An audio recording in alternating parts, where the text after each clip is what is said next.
जालना जिल्ह्यामधील अंबड तालुक्यातील रुई या गावात प्रेमसंबंधाच्या संशयातून 18 वर्षीय तरुणाची धारदार शस्त्राने हत्या करण्यात आल्याची धक्कादायक घटना घडली आहे। या घटनेमुळे परिसरात मोठी खळबळ उडाली असून तीर्थपुरी पोलिसांनी तिघांविरुद्ध गुन्हा दाखल करत दोघांना अटक केली आहे। मृत तरुणाचे नाव राजेश कोरकाने असे असून तो फोटोग्राफीचे काम करत होता। गावातील एका मुलीसोबत राजेशचे प्रेमसंबंध असल्याच्या संशयावरून काही दिवसांपूर्वी शुभम साळे व करण साळे यांच्यासोबत त्याचा वाद झाला होता। त्यावेळी दत्ता साळे यांनी राजेशला 1-2 दिवसात तुला पाहून घेतो अशी धमकी दिल्याची माहिती समोर आली आहे।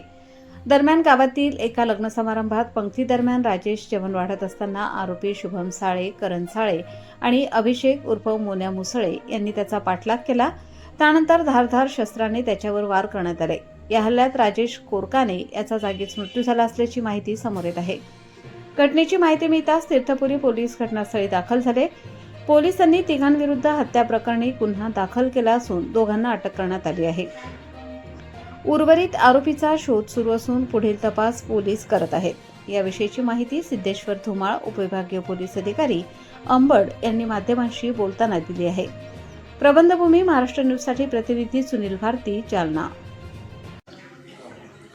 तीर्थपुरी पोलीस स्टेशन अंतर्गत रुई या गावी राजेश विष्णू कोरकाने वय 19 वर्ष ह्या युवकाचा खून झाल्याची घटना उघडकीस आलेली आहे। यामध्ये प्रथमदर्शनी आरोपीने मयत हा त्याच्या बहिणीची बदनामी करतो ह्या कारणातून असे कृत्य केल्याचे दिसून येत आहे।